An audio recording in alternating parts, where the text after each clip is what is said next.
Lá vamos nós, né? 14 de fevereiro. E o carnaval começa a bombar, né? Tô aqui, São Chico, lugar que eu curto muito, né? Que me permite fazer uma série de coisas que gosto de desenvolver, né? Tô começando aí um projetinho novo. Aproveitar São Chico para fazer isso, começar isso.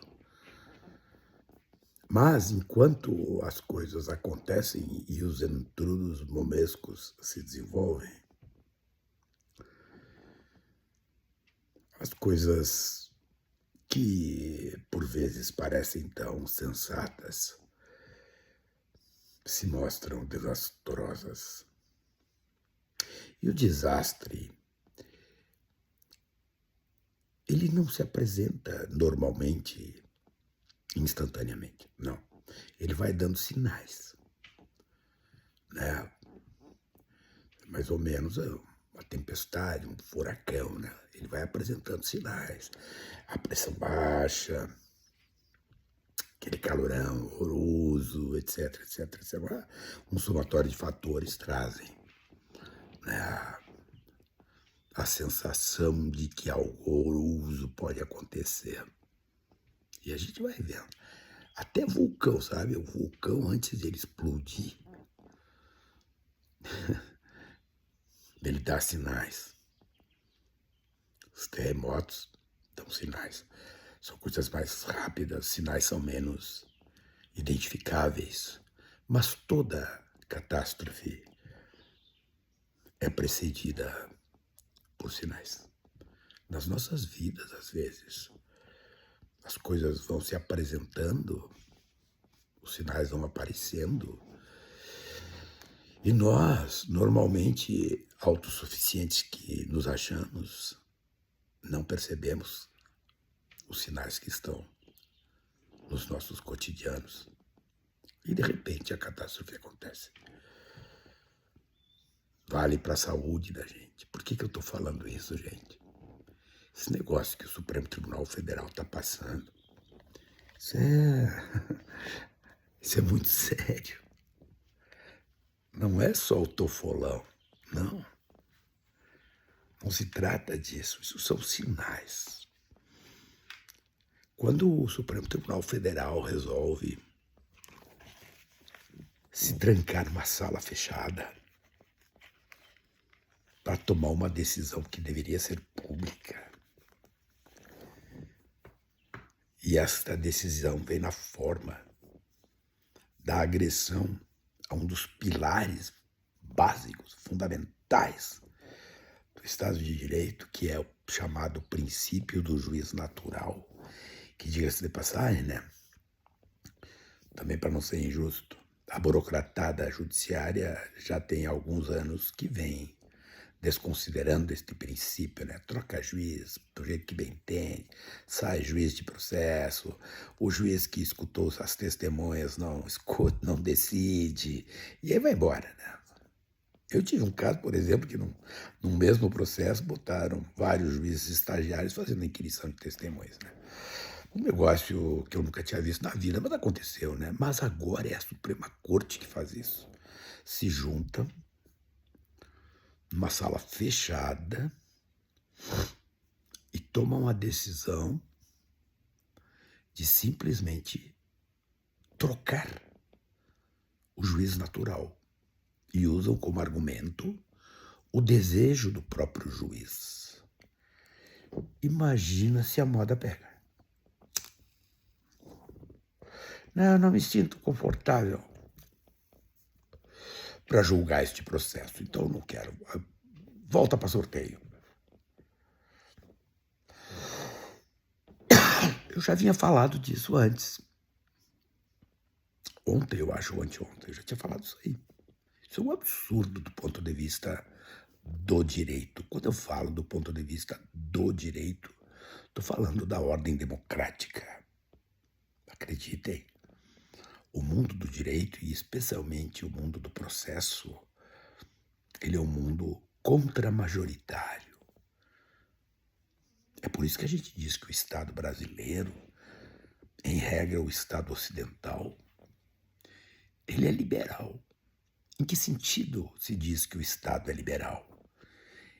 O Estado gera um plexo de garantias que se entrega ao cidadão para que ele se proteja do Estado, desta máquina avassaladora que Max Weber disse a única titular do exercício da violência legítima. O habeas corpus, o mandado de segurança, todos aqueles mandados de garantia, eles são instrumentos particulares e específicos para proteger a cidadania contra o Estado.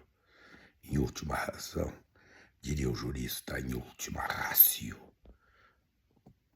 para protegê-los contra as autoridades que às vezes acham que tem mais autoridade que realmente tem. Não esqueçam, gente, um juiz não passa de um juiz.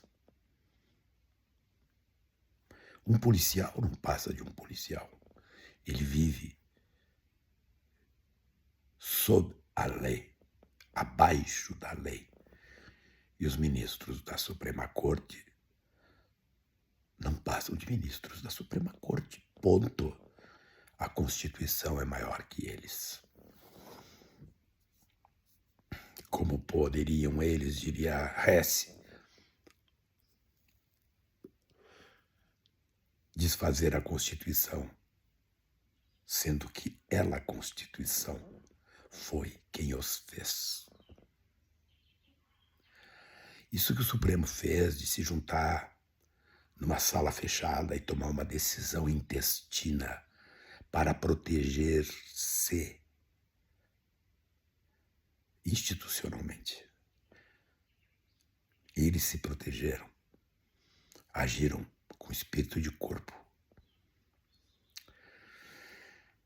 e agiram contra as regras mais comezinhas do direito.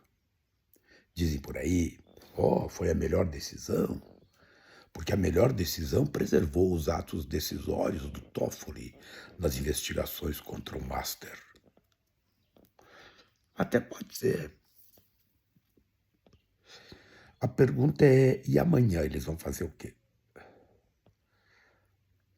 Porque estabelecida a suspeição, existe uma consequência legal que deve ser colocada em operação.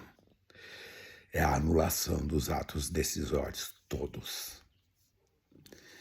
Mas não, resolveram fazer o que lá na minha Quaraí, lá, o grande Clemêncio, aquele jurista que é culto e grosso, uma conta de chegada. As consequências começaram a aparecer. E o troço ele é tão complicado que dentro de uma sala com 10 pessoas, uma dessas pessoas gravou a reunião. Então vejam, nós não estamos tratando só de lealdade com a ordem jurídica brasileira, com a Suprema Corte brasileira, com a Constituição do Brasil, com as leis processuais. Não, não é só isso. É uma deslealdade pessoal. Quem gravou a tal de reunião não passa de um mau caráter. E considerando que na reunião estariam somente os ministros, com todas as vênias, mau caratismo ficou naquele ali, naquele número. Não está fora.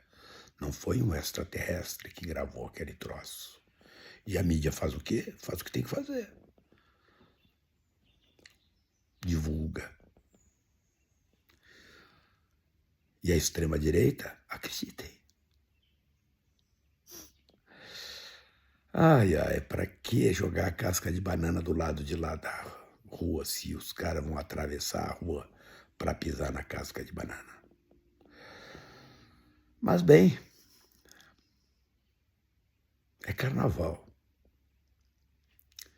E os palhaços, todos na avenida. Abraço.